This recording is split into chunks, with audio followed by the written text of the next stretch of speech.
Shan never thought that driving a taxi could lead to being framed as a murderer. And yet, it was a dog, crushed to death under his wheels, that ended up saving his life. When the woman waved at him from the side of the road, Shan realized he had forgotten to turn off his available light. He hesitated for several seconds, not at all eager to take this fare. Tonight, he had an important discussion with his younger brother, Shan. After slowly rolling forward a short distance, Shan grudgingly stopped the car. The company had recently issued a strict no-refusal policy for passengers, and he didn't want any trouble. Pulling a suitcase behind her, the woman approached from the rear. Shan glanced at the rear-view mirror and felt his heart skip a beat. For a fleeting moment, he thought she was his long-lost ex-girlfriend. But after taking a closer look, he realized he was mistaken. It was just that her attire bore a striking resemblance to his ex's. Same hat, same coat, even her long hair was similar. The only difference was that his ex had a petite frame, while this woman was a head taller and far less skilled at dressing herself. Her clothes were clearly the wrong size and looked like they'd been stolen. A knock on the rear of the car interrupted his thoughts. Clicking his tongue in annoyance, Shan lazily popped the trunk. He heard the suitcase being hefted in and then thudding down, causing the car to shake violently.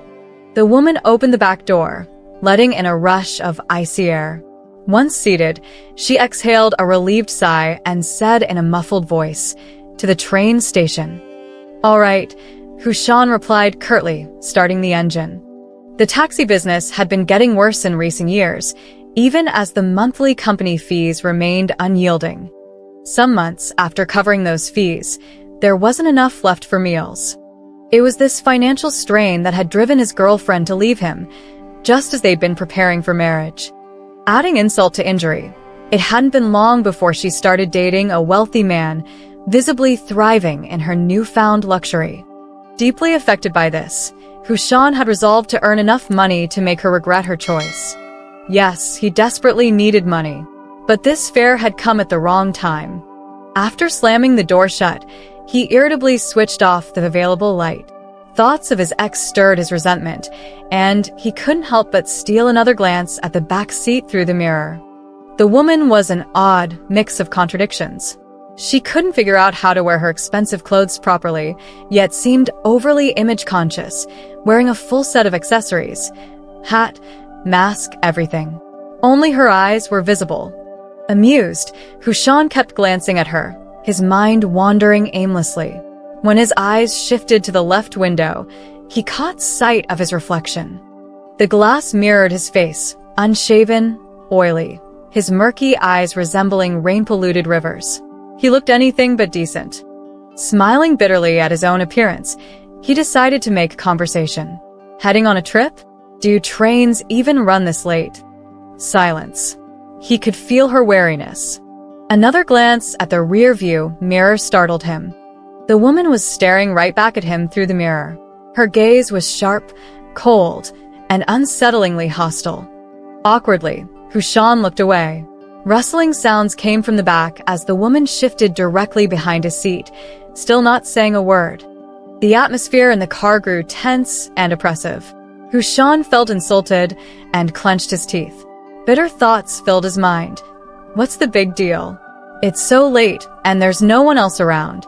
If I wanted to kill you, no one would ever know. This petty revenge in his head soothed his bruised ego somewhat. Just as he was lost in thought, a dark shape suddenly streaked across the road ahead. Shan grunted instinctively and slammed on the brakes. At the same moment, there was a loud bang as something heavy hit the back of his seat. "God damn it," he cursed, ignoring the woman who had smacked her head against the seat in the sudden stop. Furious, he stepped out of the car. The empty street was silent under the night sky, except for faint whimpering from beneath the vehicle. Bending down to look, Shan felt a chill run down his spine. Between the front and rear wheels lay a tan dog, its body flattened, its innards spilling in a nauseating array of colors.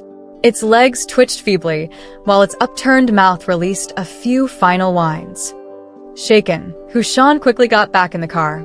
His tense passenger relaxed slightly upon seeing him return unharmed, though he barely noticed her. Pressing his palms together, he muttered several Amitba prayers before flooring the gas pedal and running over the dying animal. The woman remained silent the entire way, and Shan, preoccupied, didn't feel like entertaining himself with random thoughts anymore. He drove carefully, and they finally arrived at the train station without any further incident. The woman pulled out a wallet, counted a few bills, and handed them over. Shan frowned. "Can't you pay with your phone? I don't have change for this." The woman didn't respond, threw the cash at him, and got out of the car. "What a pain," Shan muttered with a sneer. He stuffed the money into his pocket and popped open the trunk. He heard the clatter of the suitcase hitting the ground, but didn't bother looking. The sound of rolling wheels quickly faded as the woman disappeared into the night. What he didn't see was that the woman didn't enter the station. Instead, she circled to the back, flagged down a motorized tricycle, and took off toward the outskirts of town before boarding another vehicle. Still shaken from the incident with the dog, Shan sat back and lit a cigarette. Just as he was about to drive off, the passenger side door suddenly flew open. "Hey, are you available?" Startled, Shan turned to see a man with a pinched face and sharp features grinning ingratiatingly at him. This wasn't a designated pickup area, but Shan couldn't be bothered to argue. With a wave of his hand, he said, "Get in." The man, dragging a suitcase, fiddled around the trunk for a while before finally settling into the car. "Where to?" "You drive and I'll guide you." Unlike the woman earlier, this man was chatty and enthusiastic. Within minutes, he and Shan were calling each other brother. Shan, a sucker for flattery, quickly forgot his earlier gloom. The man introduced himself as Ma Chuan, saying he had just arrived on a late-night train for a business trip. He thanked Shan profusely, saying he would have had to walk to his hotel if not for the taxi. Flattered by Ma Chuan's words, Shan let himself get carried away, weaving an elaborate tale. He even fabricated a wife, claiming she had kicked him out for being a failure and pointing to a scar on his hand as proof of her abuse. Shaking his head, Ma Chuan sighed sympathetically. "No wonder you've got a suitcase in the back. Brother, you've really got it rough. Business these days isn't easy, but your wife ought to be more understanding." "Exactly." Shan slammed a hand on the steering wheel indignantly. "After all I've done to support the family, she threw me out like garbage." Ma Chuan fell silent, stealing a glance at Shan. His face didn't show much sorrow. Instead, there was a faintly amused smile. After a moment, Ma Chuan's eyes darted, and he pointed ahead. "Stop over there, brother." "Over there?" Shan glanced up. The area didn't seem to have any lit establishments. "There's no hotel around here." Ma Chuan pointed to his phone's map. "Look, the hotel is just around the corner. The road's narrow, and you'd have trouble turning around. I can walk the rest of the way. It's just a few steps." "Fair enough," Shan said as he pulled over. With a magnanimous wave, he added, "Don't worry about paying, brother. I'll cover this trip. Let's call it a favor between friends." Ma Chuan grinned. "Oh, that's too kind, brother. Here, have a smoke." Shan took the cigarette, nodded at Ma Chuan, and leaned back in his seat to enjoy it. Ma Chuan got out, retrieved his suitcase, and glanced at Shan through the rearview mirror before heading toward the dimly lit side street. Parked under a bright streetlight, the taxi seemed to emphasize the darkness enveloping the surroundings. Shan smoked leisurely, watching Ma Chuan's figure fade into the shadows. A nagging sense of unease crept in, though he couldn't quite pinpoint the source. After sitting there for a while, Shan stepped out to stretch his legs. Hours of driving had left his legs stiff and sore. After a few rounds of stretching and a half-hearted attempt at calisthenics, he noticed something unusual. The faint rolling sound of Ma Chuan's suitcase wheels had stopped abruptly in the distance. But whatever Shan thought, taking out his phone, he dialed his younger brother, Qian. The call rang a few times before going to voicemail. He frowned at the dwindling battery percentage on his screen. What's that kid up to? Of all times, he chooses now to be unreliable. Shan returned to the car, too tired to make the drive back home. Or maybe he got out again, heading toward the street where Ma Chuan had disappeared. The path was narrow, just as Ma Chuan had described, too tight for a car to navigate. But was there really a hotel here? As an experienced taxi driver, Shan had never heard of one in this area. Hesitating at the entrance, he noticed how damp the ground appeared, even though it hadn't rained. Walking quickly, he made his way to the end of the alley, imagining how Ma Chuan might react if he showed up unexpectedly. For some reason, Shan felt a strange sense of camaraderie with the man. Maybe he could even talk his way into a cup of tea. Reaching the end of the alley, Shan found himself on the other side, staring blankly at the road behind him. Aside from a few scattered streetlights, there was no sign of life. There was no hotel, and no sign of Ma Chuan. About 100 meters away, in a dilapidated building, Zhu Fei pulled the curtains tight, turned on the lights, and collapsed heavily onto the bed. He'd worried that Shan might notice something amiss earlier, so he had picked up the suitcase halfway through his walk. To his surprise, it was astonishingly heavy. Now his entire body ached, and his arms and legs felt weak. Turning his head, he glanced at the pristine, rigid suitcase standing upright on the floor. A grin spread across his face. That gullible taxi driver has no idea his suitcase is here. The moment Zhu Fei got into the car, he'd had his eye on that suitcase, planning to discreetly make it his own. He had spent the ride spinning tall tales, fabricating a new identity for himself. To his delight, Shan had believed every word. In fact, Shan had even spilled some personal stories, claiming he'd been thrown out of the house by his wife for being unsuccessful.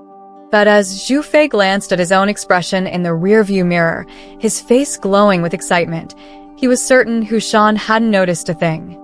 No way that suitcase is just holding clothes, Zhu Fei had thought, clenching his fists in anticipation. When the taxi sped past Zhu Fei's usual stop, he feigned a sudden realization and pointed ahead, signaling for Shan to pull over. It was a brightly lit area surrounded by deeper shadows.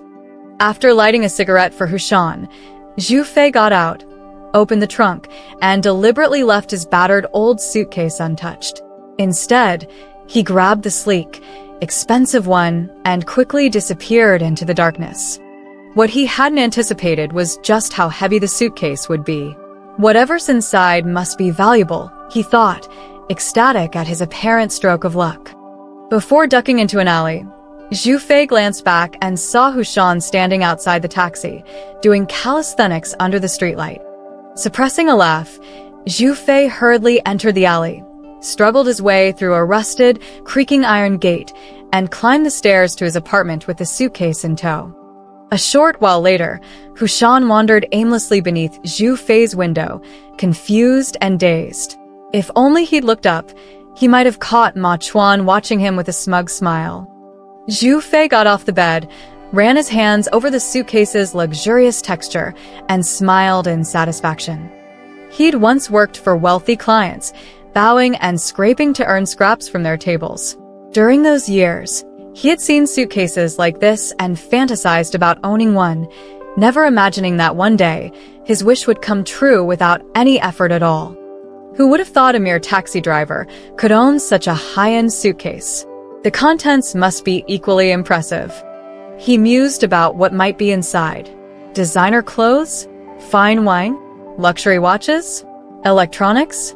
Based on the weight, could it even be gold bars? Zhu Fei's imagination ran wild, and he couldn't suppress his laughter. Regardless of what was inside, just having this suitcase felt like a windfall. Chuckling to himself, he made sure his door was securely locked before preparing to open the suitcase. But then he froze. He had forgotten that, unlike his old, flimsy suitcase, modern ones came with locks. After a few seconds of frustration, he gave up on trying to force the lock and decided to call for backup. He had a friend named Ho De Peo who used to work for a locksmith company. After learning the trade, Ho was fired for stealing from clients. Ho now had another job, but Zhu Fei often dragged him into petty theft, unwilling to let such skills go to waste. Ho wasn't thrilled about this arrangement. Unlike Zhu Fei, who thrived on leeching off the wealthy, Ho fancied himself an artisan and often lamented that his skills weren't meant for breaking into small-time jobs. Zhu Fei scoffed at such talk. No matter how much Ho grumbled, he always showed up and did the work. Zhu Fei dialed his friend's number. "DePeo, can you open a suitcase lock?" Upon hearing there was a job, Ho didn't ask too many questions and soon arrived. The moment he saw the suitcase, his eyes lit up. "Where'd you score this beauty? You following tour groups now?" "Cut the chatter. Open it without damaging anything." "Huh." Ho smirked knowingly. "Stolen, right? Just open it." Fine, Ho said, crouching down to inspect the lock. "You know, you could just try every combo from 000 to 999. One of them's bound to work." "Get lost." "Just kidding, let me take a look," Ho muttered as he fiddled with the lock, poking and prodding. Zhu Fei didn't understand what he was doing and stepped aside to smoke a cigarette. Before he finished the cigarette, he heard a satisfying click. Ho turned around with a triumphant grin. Zhu Fei handed him a cigarette and clapped him on the shoulder. "Nicely done. Late now, so take care heading back. I won't see you off." Ho had been feeling smug, but hearing this, he immediately protested. "Hold on. That's not fair. What's in this thing that you're so eager to get rid of me? Let me take a look too." Zhu Fei ignored him and pulled out his phone. $50. Enough. "What are you, joking? Either give me $5,000 or split what's inside 50-50. Zhu Fei hesitated. Ho, after all, was a longtime friend. Without him, cracking the lock would have taken ages. Plus, if anyone discovered the suitcase later, having Ho share the risk wouldn't be a bad idea. "Fine," Zhu Fei conceded, "but I take the bigger share." "Deal." As the lock loosened, the contents of the suitcase gradually came into view. It didn't look like what they had imagined. Zhu Fei and Ho exchanged puzzled glances before flipping the lid open. Aha! Zhu Fei leapt back 3 meters, his mind going blank. Inside the suitcase wasn't luxury goods, fine wine, or gold. It was a folded human body, eyes closed, its skin an ashen gray. Zhu Fei, a small-time crook, had never encountered something like this before. He stared blankly at the folded corpse in the suitcase, and out of the corner of his eye, he thought he saw something move. Grabbing Ho DePeo, he exclaimed, "Brother, you can't leave me now." Ho shook him off with all his might. "Listen, I didn't kill this person," Zhu Fei babbled incoherently. "You saw it too before we opened the suitcase. I didn't know anything about this." "Man, Zhu," Ho said, exasperated. "When we break into places, we only take what we're sure of. You had no idea what was in this suitcase. How could you just take it?" "Well, I'm inexperienced, all right?" "Fine, learn from this next time." Hey, you can't leave. You have to testify for me." "Damn it, Zhu. Why are you so desperate to drag me down with you?" "Ho DePeo, if you dare leave, I'll tell your wife about that time with the widow in the West and Zhang and Li." Those words worked like magic. Ho immediately stopped struggling and gave Zhu a sincere look. "Brother Fei, what do we do now?" Ho DePeo, usually fearless, was involved in all sorts of illegal activities, but everyone has their Achilles heel. For Ho, it was his wife. His reasoning was simple. They hadn't killed this person, so even if the body was discovered, it wasn't their problem. But if his wife found out about his indiscretions, he'd become the next corpse. The two unlucky thieves racked their brains for a while and quickly agreed that calling the police was out of the question. After all, their years of petty theft didn't leave them with clean records. Why invite more trouble? "Maybe we should bury it somewhere," Ho suggested. "That's stupid." Zhu immediately shot down the idea. "If we bury it, we really won't be able to explain ourselves." "Then what? Toss it on the street and let whoever finds it deal with it." The street. Zhu Fei's mind flashed back to Shan doing calisthenics on an empty street. He told Ho about how he had switched the suitcases. Ho suddenly said, "When I got here, there was a taxi parked on the street, but it looked empty." By now, Shan had probably realized he'd been duped. If he wasn't in the car, where could he have gone? An idea struck Zhu Fei. Why don't we return it to its owner? Are you crazy? That's a murder. Aren't you afraid he'll kill you too? I wouldn't dare go alone, but isn't that why you're here? Ho hesitated, but he's probably already driven away by now. He wouldn't just sit there waiting for you to return. Zhu Fei was fuming. He'd gone through all the trouble of switching suitcases, only to inadvertently help the killer. Damn it, he cursed, punching his palm. You go back and check. If the car's still there, we'll give the suitcase back. With Zhu's threat hanging over him, Ho didn't dare refuse. When he returned, his expression was one of disappointment. It's still there. Zhu Fei strapped a knife to his waist and handed Ho a screwdriver. Don't worry. There's two of us and only one of him. We've got this. The two men closed the suitcase and, to avoid the noise of the wheels, carried it like a coffin. The first light of dawn began to creep over the horizon as they quietly made their way from the alley back to the street. The taxi was still parked in the same spot. They gently placed the suitcase on the ground. Zhu Fei walked over quickly. He first scanned his surroundings, finding no sign of Shan. Then he peered through the car window. No wonder Ho had said the car was empty. Shan had reclined his seat, covered himself with a coat, and was sound asleep. Should we just leave it here? Ho whispered, lightly dragging the suitcase closer. The wheels scraped against the ground with a muffled sound. Zhu Fei shook his head. The window was cracked open just enough to slip a hand inside, but not enough to unlock the door or access the trunk release. He circled to the back and tried lifting the trunk lid, but it didn't budge. Can you open this? He asked. Ho, now impatient, snapped. You're still trying to steal something at a time like this? Come on, let's go. I just want my own suitcase back. All right, let's just leave already. Still reluctant to part with his shabby belongings, Zhu Fei went to the front to try one last time. Just then, the car door swung open, smacking Zhu Fei square in the face and sending him sprawling onto the ground.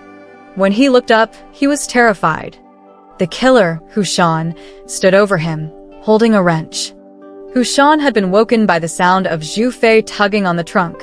Hearing voices outside, he suspected thieves and quietly grabbed the wrench he kept under the seat. Now, seeing Zhu Fei's face, Shan was taken aback.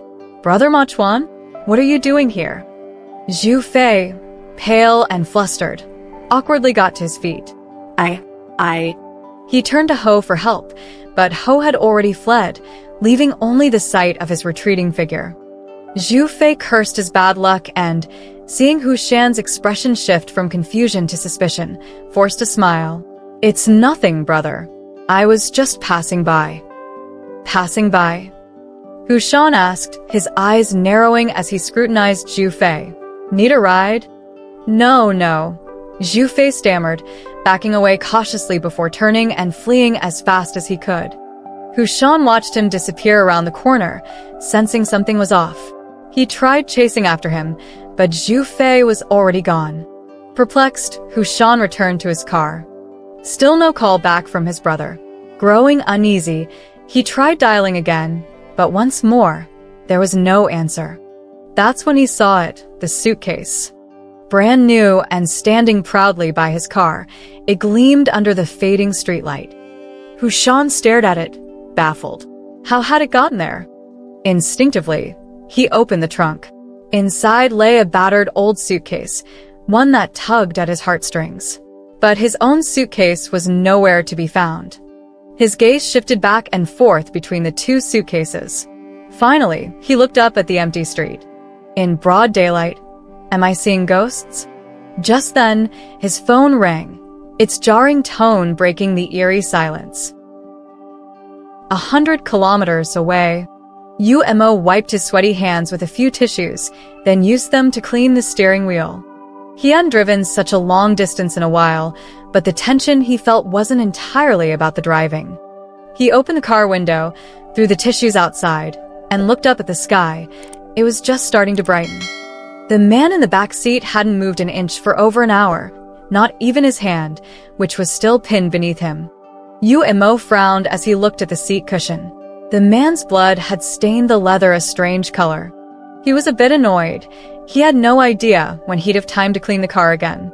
They were in a deserted suburban area, with the nearest houses barely visible in the distance. Mo got out to check the car. The impact had smashed one of the headlights, and the front bumper was hanging off, completely wrecked. He never imagined that one person could cause this much damage to a steel car. He walked around to the back and pulled out a suitcase from the trunk, along with a shovel. The shovel had been prepared earlier, though he had originally intended to use it to bury a different body along with a different suitcase. He surveyed the area, searching for the best place to bury it. Just then, the phone in the car rang. Tisk. Mo grumbled as he returned to the car and silenced the ringtone. The phone kept flashing in his hand, and he hesitated whether to send a reply to delay things or just turn it off. In the end, he did nothing, tossing the phone back onto the seat. He turned to the man lying in the back seat and muttered, "You're really a pain. When you get to the underworld, don't forget to call back." At that moment, as if triggered by a switch, the man's eyes suddenly snapped open. Mo was startled as the man jumped up from his seat. Before Mo could react, the man grabbed him from behind and started choking him. The man had been woken by the ringtone. 2 hours earlier, he had been thrown into the air by Mo's car, and somehow, he had ended up here. When he woke up, his entire body felt as though it had been pricked by needles, and he couldn't open his eyes from the pain. But as the ringtone stopped, he suddenly remembered everything. It was this man who had caused him to end up like this and ruined his plans. And now he was planning to bury him too. Mo's head was held firmly against the seat as his hands flailed in the air.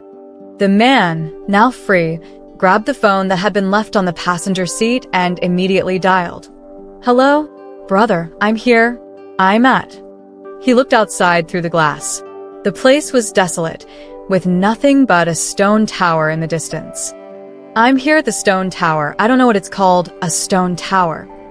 At that moment, Mo grabbed the Chinese knot hanging from the rearview mirror, putting all his strength into tearing it off, and as the man distractedly spoke, he struck him with it. "Ack!" The man screamed as pain shot through his head, his hand shaking, causing the phone to fall to the ground. He instinctively loosened his grip on Mo's neck. Mo didn't stop. He hit the man several more times. When the man grabbed his head, temporarily incapacitated, Mo got out, opened the back door, and dragged the man out of the car.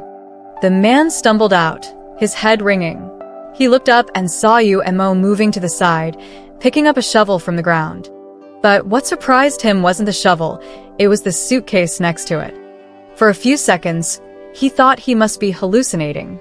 The age of the suitcase, its color, the cracks, and the yarn pretending to be the zipper pull. Mo walked over, shovel in hand, and with just 2 or 3 strikes, the man's head would be smashed open. Without thinking, the man rushed to open the suitcase. When he saw what was inside, he let out a deep sigh of relief and quickly grabbed an object to defend himself as he rushed towards Mo. Mo, as though tripping over something, suddenly stopped, staring blankly at the object in the man's hand. The phone in the car rang again, but neither moved. After a long standoff, the man suddenly asked, "Where is he?" Mo, puzzled, didn't feel like wasting time. He moved quickly, and in the next moment, a body hit the ground with a thud. The birds that had been sleeping in the trees were startled and flew off. Shan stared at his phone, which had once again automatically hung up. The battery was almost dead. His mind was in turmoil. For the entire night, his brother, Chen, had only returned one call, but when he tried calling back, there was no answer. A stone tower. He thought to himself, is there a stone tower nearby?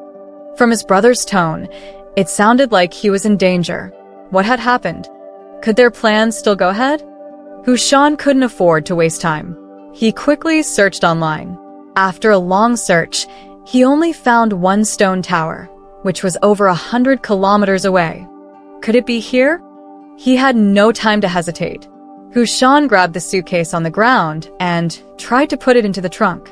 To his surprise, it was too heavy to lift at first. This was the first time he'd handled this suitcase. He never expected it to be so heavy. As an experienced taxi driver, a bad feeling flashed through his mind. The suitcase wasn't locked. He took a deep breath and slowly opened it. Just one quick glance inside was enough to make his hand snap the suitcase shut, his brain going blank. Where did this body come from? Tonight, the taxi's trunk had carried 3 suitcases, his own, Ma Chuan's, and the one belonging to the first woman who got in. Now, his suitcase was missing, but the other 2 suitcases were here. They had all gotten out of the car carrying their suitcases, so why had one returned without its owner?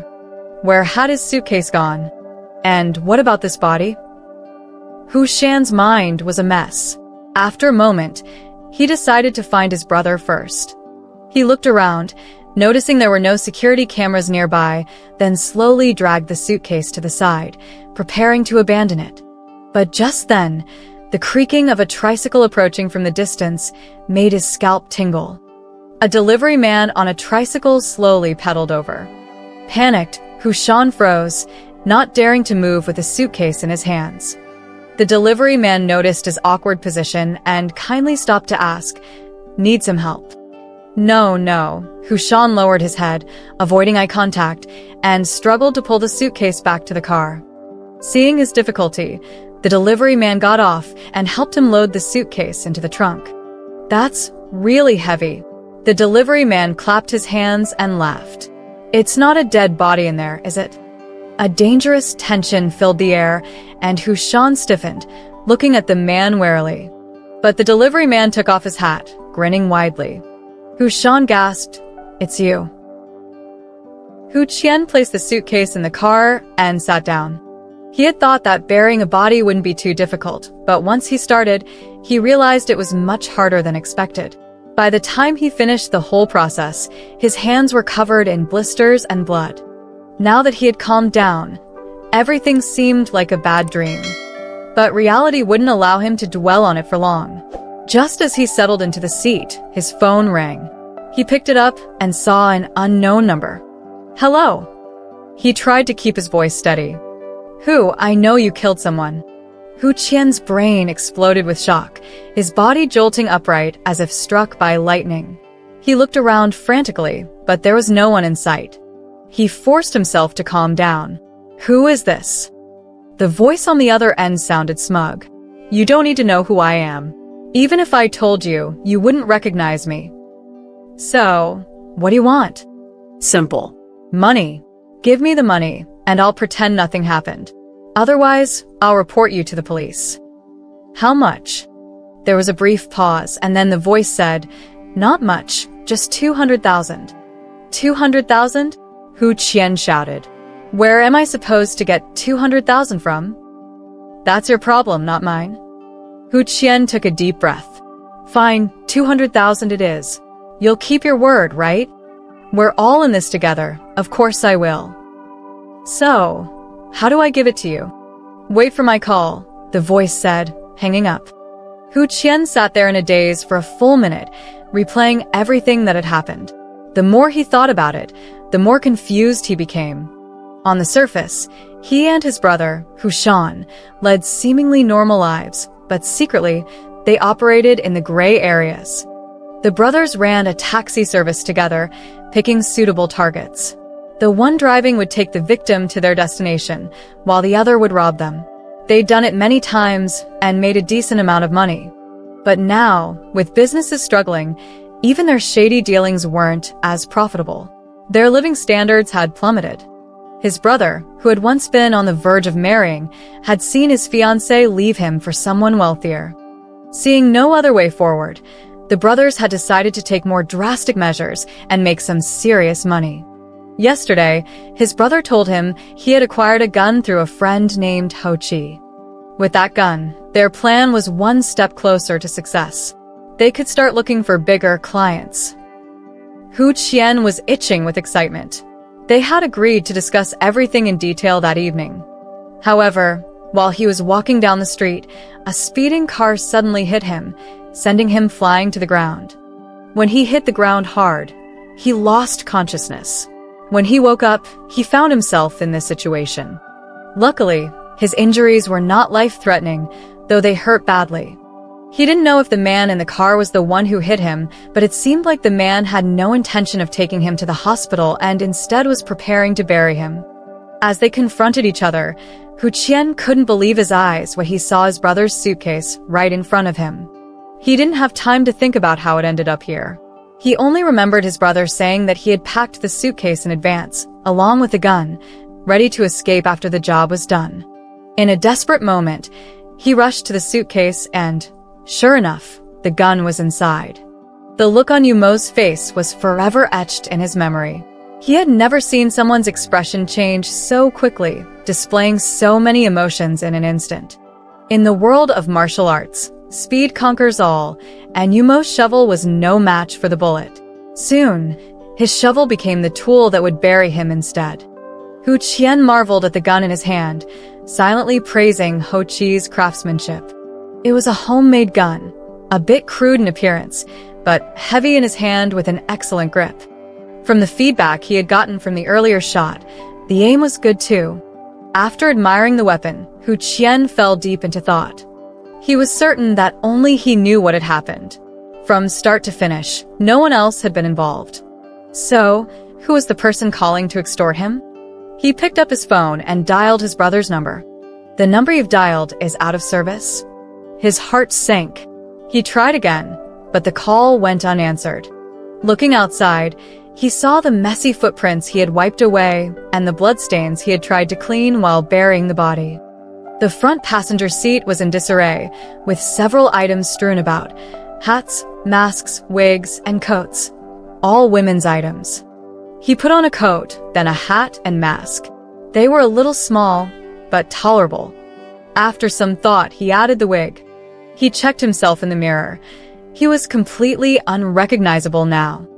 Hu Qian started the car and drove off. According to the navigation, his home was about 100 kilometers away. No matter what, he needed to go back first. Was his brother in serious danger already? He hoped not, since they had just spoken on the phone. But how had his brother's suitcase ended up in the hands of such a dangerous person? Could it be that the person on the other end of the phone was in cahoots with the person he had just killed? How else would they know so quickly? Rage slowly built up in Hu Qian's eyes as he gripped the steering wheel tightly. No matter what, he had to find his brother. He picked up his phone again. His brother's phone was still off. He tried dialing the extortionist's number, but the call was immediately disconnected. He slammed the steering wheel in frustration and sped up. A 90-minute drive only took him an hour, and soon Hu Qian arrived at his brother's building. On the other side, Shan followed the deliverman's phone navigation and drove to a completely unfamiliar, desolate area. This deliverman wasn't just any stranger. It was Shan's friend, Ho Chi.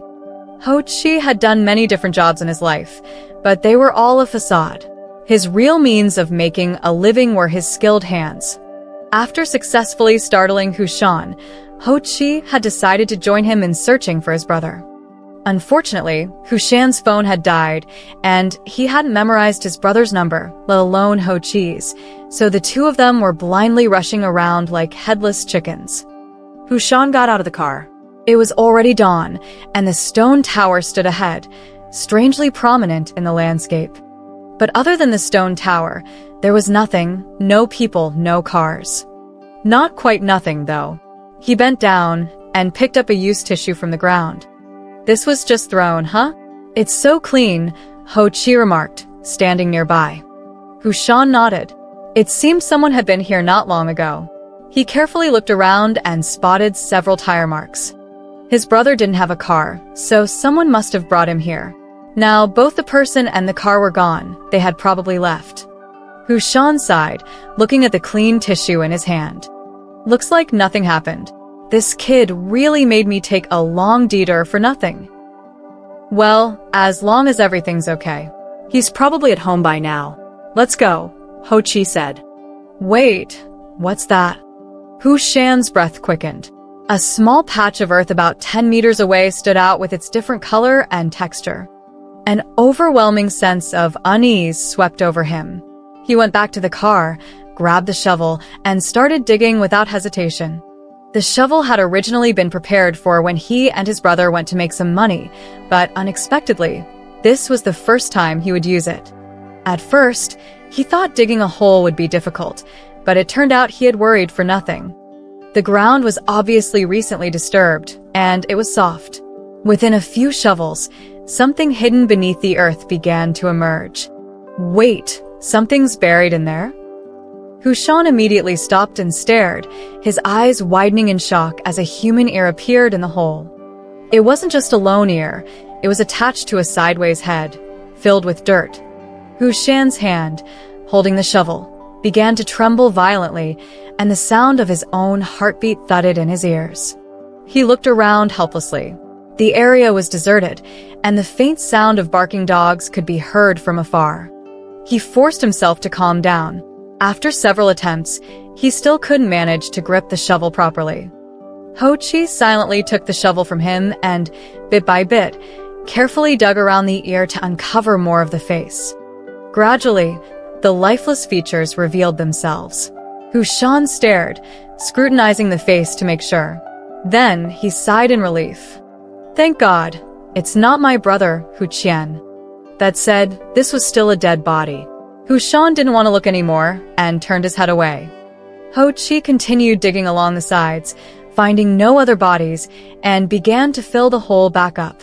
Neither of them noticed the bullet hole in the chest of the body, nor would Ho-Chi realize that the murder weapon was the gun he had made himself. At that moment, Shan suddenly took Ma Chuan's suitcase from the car, threw it into the hole, and grabbed the shovel from Ho-Chi, quickly shoveling dirt back into the pit. Ho-Chi was startled, staring in confusion. He asked, "What's this for?" Shan replied flatly, "Let's bury the useless things together." To him, this body was probably connected to his brother.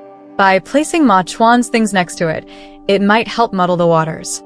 Even if it wasn't his brother's doing, messing with Ma Chuan a little wouldn't be too bad. Ma Chuan was up to something sinister, and Shan could feel it. Ho-Chi paused for a few seconds, said nothing, and helped Shan flatten the hole, tamping it down.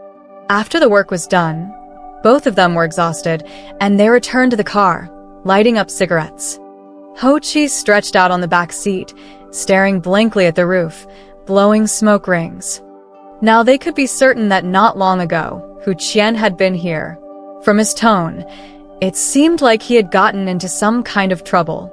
Could it be that he had gotten into a conflict with someone, killed them, and buried the body? If this assumption was correct, who was the person who had died? And where had his brother gone?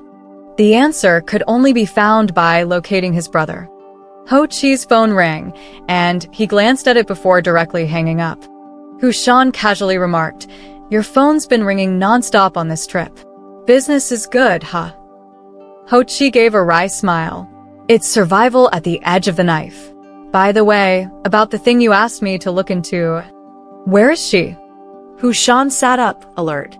Since his ex-girlfriend broke up with him and quickly got together with a wealthier man, Shan had moved from resentment to understanding, telling himself, if she's happy, then so be it.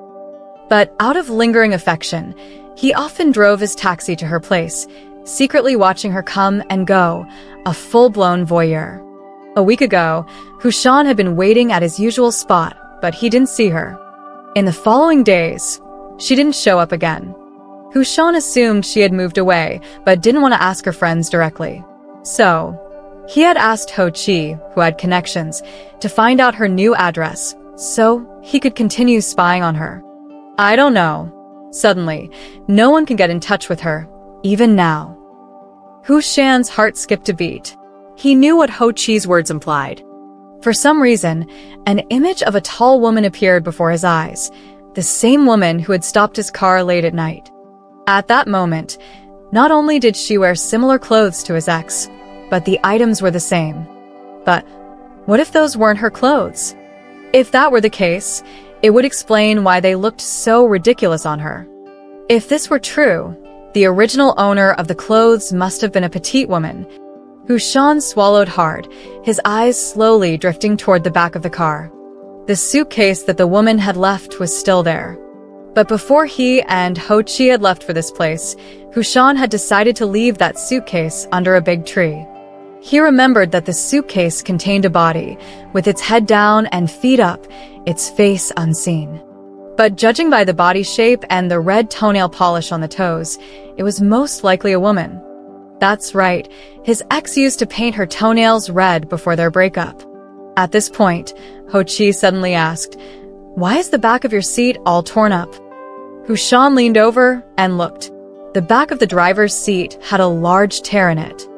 Ho-chi touched it and said, "Looks like it's from a knife, and it hasn't been there long." Shan looked at the seat confused. The car had been cleaned just the day before, and there was no tear then. Then, only one person had sat in that seat. It was her again. Had she been holding a knife when she sat there? Shan's mind exploded as he remembered the dog he had run over earlier that morning. He wasn't wrong. The facts were simple. After killing the person, the woman had packed the body into the suitcase and attempted to dispose of it. But after getting in the car, she must have noticed Shan was watching her through the rearview mirror. Fearing he had seen something, she decided to kill him to cover her tracks. But she hadn't anticipated that when she drew the knife, an abrupt break would throw her into the seat. That's when the tear appeared. After getting back on the road, she must have thought it was fate and didn't try to kill him again, letting Shan narrowly escape death. Finally, when she grabbed the suitcase from the trunk, she switched it out with Shan's, leaving him with a gift, a body inside. Who was she really? Was the body in the suitcase truly his ex? Shan's head felt like it was about to split. He quickly shifted gears, and with Ho-chi's exclamation, the taxi shot off like a sports car. Zhu Fei pulled his head back from the window. It was already bright outside, and the street was bustling with its usual noise. He had secretly gone down to check, and while the taxi was gone, the suitcase was still there. Shan's courage and decisive action had deeply shocked him, and he couldn't help but marvel at it. It seemed like the suitcase hadn't been discovered yet, or if it had, no one had been curious enough to open it. He couldn't help but think to himself, the security these days really is something. Meanwhile, Qian had been knocking on his brother's door for a long time and had walked around the area several times, but he still couldn't find his brother or the car. Just as he was at a loss, his phone rang. It was the blackmailer. "Hello. An hour from now, bring 20,000 in unmarked bills, put them in a black plastic bag, and wait for my call." "No problem." Qian hung up the phone and kicked an empty soda can on the ground. With such a short amount of time, he had no way of getting that much money. Even if he could, he wasn't planning on giving it. What he wanted was to find out what had happened to his brother, and if necessary, he'd go down fighting. For the next hour, Qian, still dressed in the disguise that Umo had forced him into, aimlessly drove around the city, paying attention to every taxi that passed by. Before he knew it, he had arrived at the familiar location. Ever since his brother had broken up with that woman, it seemed like he had become obsessed, spending day after day lingering here. His brother had said that woman left him for money, but it seemed she wasn't happy. Such a nice house, and yet she lived there alone. He'd been waiting here for so long, but had never seen this so-called wealthy person. In the end, his brother would always daydream, saying, "Could she be testing me?" Qian wanted to tell him to wake up. In fact, he had once overheard their conversation when he ran into them outside. Things like, "When will you divorce?" "I don't care. I did this for you. Don't pressure me or else." Look, she was willing to stay with a married man rather than a poor guy like you. But Qian had kept these thoughts to himself. Maybe it was a good thing his brother didn't know. The first time he saw Umo near the stone tower, Qian didn't recognize him right away. In his mind, Umo was the kind of person who wore his wealth on his face. He wouldn't be so disheveled, getting entangled in something like this with someone like him. It wasn't until their tense standoff that Qian finally saw a flicker of recognition in his face. In that moment, he understood. His brother's obsession with spying had been exposed. As a person with power and influence, Umo wouldn't tolerate anyone spying on his home, even if it was just his mistress. For whatever reason, he would surely eliminate such threats, so he had taken his brother hostage and ran him over with a car. Yes, that had to be it. In just a few seconds, Hu Qian pieced it all together and regained control of the situation. After taking care of Umo, the blackmailing calls started coming one after another. Hu Qian quickly figured out that the blackmailer must be working with Umo. And he knew just the type. It was someone who would often follow Umo around, licking his boots for a few scraps of food. If it was him, he could definitely pull something like blackmail and then demand money. An hour passed. Not too fast, not too slow. Hu Qian got out of the car and looked at the busy street, waiting for the impending call. However, what he hadn't expected was that the phone call never came. Instead, his brother, Shan, showed up. With a screeching sound, the speeding taxi suddenly braked and came to a stop.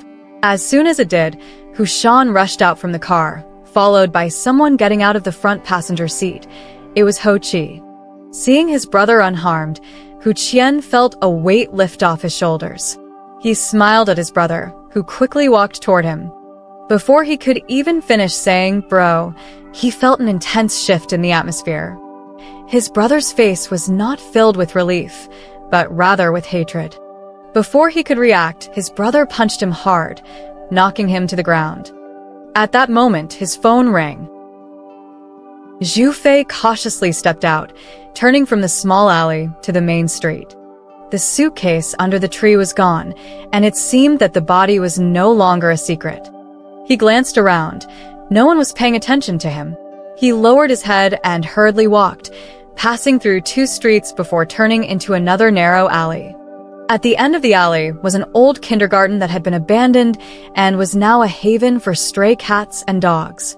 Unlike the bustling main street, this area was usually empty. Zhu Fei stood at the entrance for a while, confirming that there were no people inside. Then, he pushed aside the overgrown weeds and stepped in.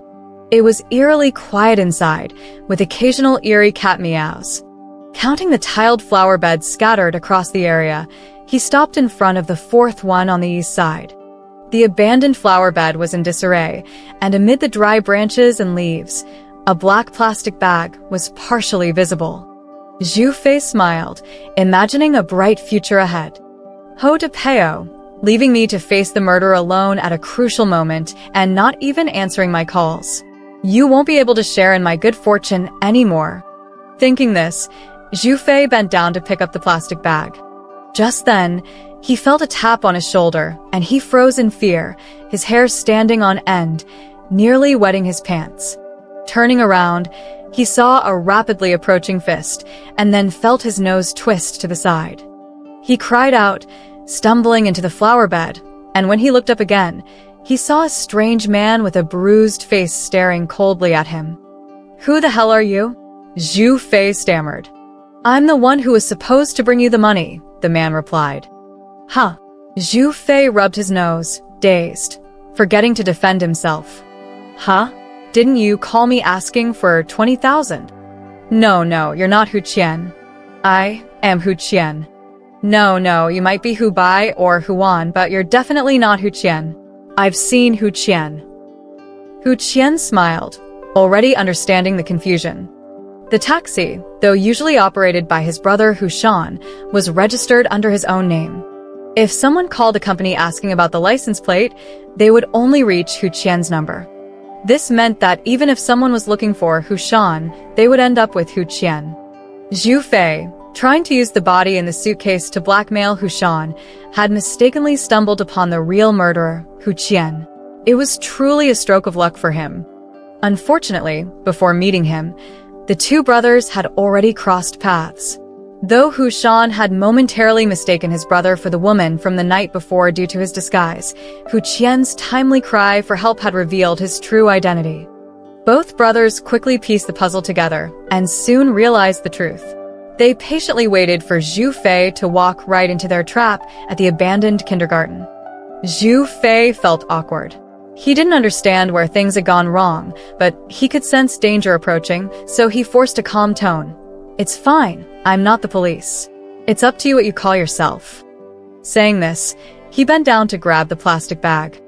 Hu Qian shook his head helplessly. "You don't really think I'm going to just hand over the money, do you?" Zhu Fei opened the plastic bag and saw 2 bricks inside. His anger flared instantly. "What the hell? Aren't you afraid I'll report you?" "Report what? I didn't kill anyone." "Ha, if you didn't kill anyone, why would you agree so easily? Even if you didn't do it, it's still a murder." "Huh?" Zhu Fei was stunned, his eyes wide open as he saw Hu Shan suddenly appear, followed by Ho Chi, who had appeared out of nowhere. "Ho de Peo, how did you end up working with them?" Zhu Fei stared in disbelief. Ho Chi shrugged. "Sorry, I only realized when I moved the suitcase that it was Old Hu's car. I actually prefer Old Hu. He treats me like a craftsman." Zhu Fei was stunned. "So you ditched me and left me to face the murderer alone?" Hu Qian grinned. "Brother, you've got it all wrong. We didn't kill anyone. The body in that suitcase was left by a passenger. Don't believe me? Didn't you also leave your suitcase in the car?" Zhu Fei blinked. "The suitcase." Hu Shan took over. "I took the suitcase. If Brother Ma Chuan wants it, he can clean it up and take it." "What?" Zhu Fei instantly saw a gap in his understanding. "If you really didn't kill anyone, why didn't you report it?" Ho Chi cleared his throat and said, "All right, Xiao Fei, enough nonsense. You're not exactly clean yourself." Zhu Fei finally realized that he wasn't completely innocent either. If he reported them, his own past misdeeds would be exposed, and that would be just as dangerous for him. And Ho Chi also had his own concerns. Zhu Fei didn't know that UMO was already dead, but Ho Chi did. It didn't matter since UMO hadn't been killed by him. But the problem was, the weapon that killed UMO was the very gun that Ho Chi had made. Now, everyone was holding each other in check, and neither side could move without fear. After staring each other down for a while, all 4 suddenly broke into wide smiles. It was almost noon. Ho Chi made a phone call and reserved a room. The newly formed 4-man crew was about to begin its first team-building event. On the way, the 4 of them had reached an agreement on the matter of making money, and a whole new criminal group was about to be formed. Intersection.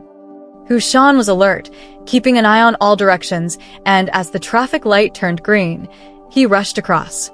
"Brother, slow down, no need to rush. I have to charge my phone as soon as I get to the store. It's been off for most of the day."